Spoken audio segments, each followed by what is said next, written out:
Сәлем достар, бүгін біз актриса, продюсер, фотомодель, режиссер, сұлулық символына айналып үлгерген Анджелина Джоли туралы айтатын боламыз.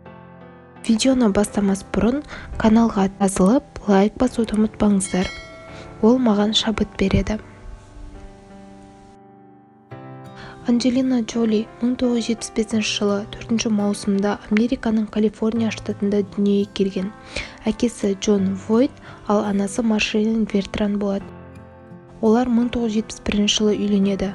Араға 2 жыл салып, 1973 жылы Джеймс Хейвен, яғни Анджелина Джолидің ағасы дүниеге келеді. 1975 жылы Анджелина Джоли дүниеге келеді. Бірақ олар ұзақ уақыт отбасы болып тұрмайды, себебі әкесі басқа әйелмен кездесіп жүреді. Оған шыдамаған анасы 2 баласын алып, Нью-Йорк қаласына кетіп қалады. Олар 1978 жылы ресми түрде ажырасады.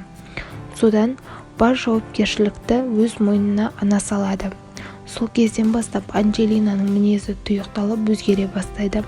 Бірақ анасы Вертран балаларын жиі киноға апарып, олардың актерлік шеберлікке қызығушылығын арттырады.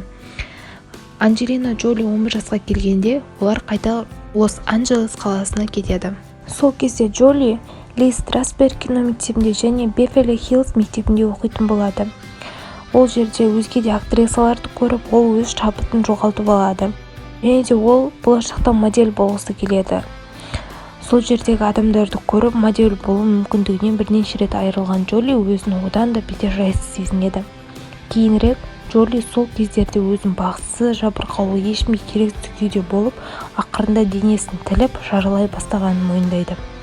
CNN телеканалына берген сұхбатында ол мен пышақтың көптеген түрін жинап жүрдім, және де денемді пышақпен өрнектеу мен үшін емдей болды, деп жауап береді. Осы жаста Анджелина тек қана қара түсті киім киіп, шашын қызыл түске бояп, өзін жек көретін болған. 1996 жылы The Daily Mirror сұхбатында Джоли наркотик қолданғанын ашық айтып, 20 жасына қолдануға келетін барлық заттар түгел дерлік дәмін татқанын мойындайды. Анджелина Джоли әкесі Джона Войтты ұнатпайтыны белгілі. Оның айтуы бойынша әкесі анасының көзіне шөп салғандықтан үйден кетіп қалған. Бұған қарамастан әкесімен ара қатынасын қайта қалпына келтіргісі келіп, оны Лара Крофт қабір тергеушісі фильміне түсіруге шақырады. Бірақ та фильм түсіру кезінде араларында кикілжің пайда болып, соның әсерінен Джоли әкесін еске алғысы да келмейді. 2002 жылдың ортасында Джоли ресми түрде арыз беріп, есімін тек қана Анджелина Джоли болуын қалайды. Сол жылы Джон Войт сұхбатында қызының психикалық ауытқуы бар екенін айтқан. Сол кезден бастап Джоли әкесімен мүлдем ара қатынас жоқтығын айтып, сұхбат берген. Сонымен қатар Джон Войт әлі күнге дейін Анджелинаның балаларымен кездеспеген, өйткені Джоли кездесуге рұқсат бермеген екен. Анджелина Джолидің анасы Маршелин 2007 жылы 27 қаңтарда Лос-Анджелес емханаларының бірінде 7 жыл обырмен күресуден кейін 56 жасында дүниеден озады. Анджелина мен ағасы Джеймс Хейвенмен арасы өте жақын. Ағасы оны әртүрлі салтанатты шараларға жиі шығарып салады. 2000 жылы Джоли ағасымен бірге ел алдында олардың арасында махаббат жоқ екенін жоққа шығарады. Анджелина Джоли мен Брэд Питт 2014 жылдың 24 тамызында Францияда үйленген. Олардың 7 баласы бар. Ұлдары Медокс Шиван, Пакс Тен, Нокс Леон және де Мусса.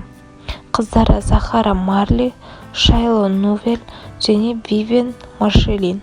Олардың үшеуі ғана Шайло Нокс Вивен, Анджелина Джоли мен Брэд Питттің балалары. Ал қалғандары асырап алған балалары.